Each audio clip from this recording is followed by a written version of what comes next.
લાગે છે કે જે એકતાના નાટકો થયા, બહુ કહેવામાં આવ્યું કે અમે લોકશાહીના હનનની સામે એક થઈને લડીશું, તે બધા નાટકો અને દાવાઓ પોકળ જ હતા.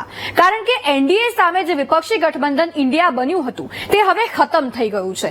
આવું અમે નહીં, ખુદ ઇન્ડિયાના પક્ષના નેતાઓ જ કહે છે.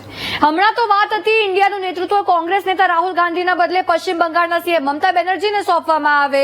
તેમણે ખૂબ ઈચ્છા દર્શાવી હતી, પણ હવે તો ભાઈ ગઠબંધનના ભવિષ્ય પર જ સવાલ ઉભો થઈ ગયો છે.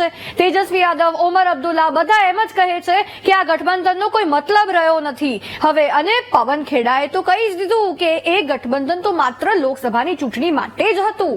હવે તેજસ્વી આવું બોલવાના કારણ કે બિહારમાં પણ વિધાનસભાની ચૂંટણી આવી રહી છે, એકલી લડવી હશે ચૂંટણી. ઓમર અબ્દુલ્લાની નેશનલ કોન્ફરન્સે તો જમ્મુ કાશ્મીરમાં બહુમતી બનાવી દીધી છે, પછી શું જરૂર કોંગ્રેસની? અને કોંગ્રેસે તો ઘણી ચૂંટણીમાં આવું કર્યું જ છે કે એકલા લડ્યા હોય ઓવર કોન્ફિડન્સના કારણે.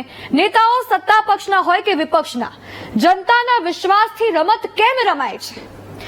જનતામાં જે એન્ટી એનડીએ હોય તેઓને ક્યાંક આશા જાગે કે એક મજબૂત ગઠબંધન ઊભું થયું છે, તો હવે એને તોડવાની વાતો. અરે લોકસભામાં કાંટાની ટક્કર આપી હતી ને, બહુમતી ના આવવા દીધી. એ જ ગઠબંધનને ખતમ કરવાની વાતો નેતાઓ પોતાના સ્વાર્થ માટે કરે છે. વિધાનસભાની ચૂંટણીઓમાં સત્તા જોઈએ, બેઠકો વેચવી નથી, અહમ નડે છે. એકતાની વાત માત્ર નાટક જ હતું એટલે, કારણ કે લોકસભામાં મજબૂત બન્યા ભેગા થઈને. એકલા તાકાત ન હતી એવું લાગતું હતું કદાચ, પણ વિધાનસભામાં તો એકલા લડવું છે. આ સો કોલ્ડ એકતા પર વિશ્વાસ કરે જનતા? કેવી રીતે આવે વિશ્વાસ?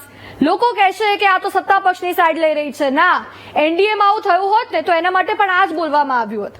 અવાજ ઉઠાવ્યો છે જનતા માટે.